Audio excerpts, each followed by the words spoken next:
आदरणीय धर्म प्रेमी सज्जनों, सादर नमस्ते। मैं जेठालाल विश्वकर्मा आप सभी का हार्दिक स्वागत करता हूँ। महाभारत वन पर्व अध्याय 24 विश्वकर्मा सरोवर पर यक्ष और राजा युधिष्ठिर का संवाद।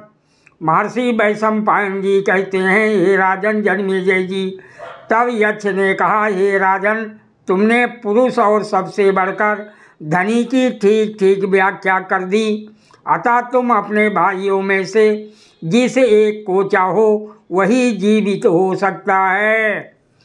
राजा युधिष्ठिर जी बोले, हे यक्ष देव, ये जो श्याम वर्ण अरुण नयन विशाल साल वृक्ष के समान उन्नत ऊंचा और चौड़ी छाती वाला महाबाहु नकुल है, वो जीवित हो जाए। यक्ष ने कहा, हे राजन, ये महाबली भीमसेन तुम्हारा प्रिय है और ये अर्जुन तुम सबका सहारा है। इन्हें छोड़कर तुम सौतेले भाई नकुल को क्यों जिलाना चाहते हो? युधिष्ठिर जी बोले, नष्ट किया हुआ धर्म मनुष्य को मार देता है और रक्षा किया हुआ धर्म मनुष्य की रक्षा करता है। अतः मैं धर्म का त्याग नहीं करता कि कहीं नष्ट होकर वो धर्म मेरा ही नाश ना कर देवे। हे यक्ष, मेरा विचार है कि अनुशंसता अर्थात दया और समता ही परम धर्म है। यही सोचकर मैं सबके प्रति दया और संभाव ही रखना चाहता हूँ। अतः नकुल ही जीवित हो जाएं। हे यक्ष, लोग मेरे विषय में ऐसा समझते हैं कि राजा युधिष्ठिर धर्मात्मा है, अतः मैं अपने धर्म से विचलित नहीं होऊंगा। मेरा भाई नकुल जीवित हो जाए।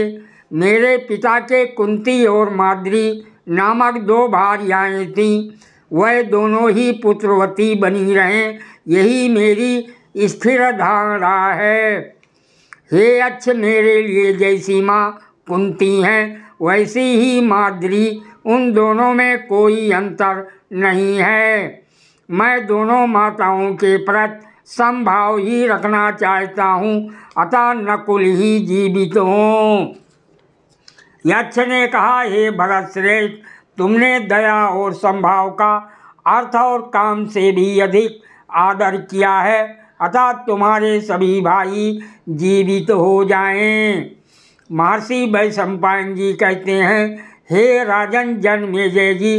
तदंतर यक्ष के कहते ही सब पांडव उठकर खड़े हो गए तथा एक क्षण में ही उनकी भूख और प्यास जाती रही। सादर प्रणाम। जय श्री कृष्ण।